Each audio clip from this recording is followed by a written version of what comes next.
మీకేమన్నా health issue వస్తే ఇంతకు ముందు తార్నాక హాస్పిటల్కి వెళ్ళి చూయించుకునేటోళ్ళు. ఇప్పుడు విధుల నుంచి తీసేసిన వాళ్ళకి ఆప్షన్ లేదా?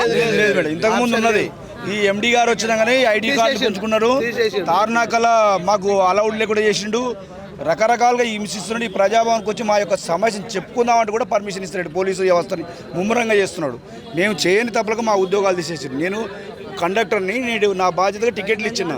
ఆ ప్యాసింజర్ టికెట్ ఓట్టుకున్నాడా, చూయించలేదా, ఇక్కడ దాపెట్టుకున్నాడా, ఆ సంగతి నాకు తెలియదు.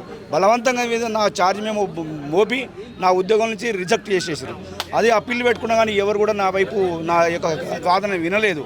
అలాంటి ఎప్పుడు వచ్చినట్టు సజ్జనాలు వచ్చినా కానీ భయంకరమైనటువంటి టార్చర్ మోపి కార్మికులు దాదాపు 1100 మందిని రోడ్డు పాలు చేసిండు. కానీ మేము నెలకి ఎంత జీతం వస్తుంది, ఎంతమంది పిల్లలు, వాళ్ళు ఏం చదువుకుంటున్నారు, మీరు కుటుంబ పోషణకు సంబంధించిన వివరాలు ఏమన్నా చెప్పగలరా? ఎట్లా నడుస్తుంది మరి మీకు? ఇప్పుడు తల్లిదండ్రులు ఉన్నారు, వాళ్ళు ఇబ్బంది అవుతుంది. 2 పిల్లలు చదువులు ఖరాబ్ అయిపోయినాయి, మధ్యలో అయిపోయినాయి. చదువు లేకపోవడం వలన ఇల్లు కట్టుకున్నా, హౌస్లో తెచ్చిన అది కట్టలేకపోతున్నా. అవసరం లాస్ట్కు పోతాను. ఇంత భూమి నా సొంతం, మా ఆయన సంపాదించిన భూమి ఉంటే అది అమ్మి అప్పులు తీర్పుకుంటున్నా. ఇప్పుడు చాలా బాధలో ఉన్నా. ఎవరు 10 రూపాయలు బాకీ దొరకలేదు. ఉద్యోగం ఏమని ఇక్కడ వేడుకుంటే వీళ్ళు భయంకర ఇయ్యట్లేరు. ఈ సజ్జనాలు వచ్చినాకనే మాకు చాలా ఇబ్బందులు వచ్చినాయి.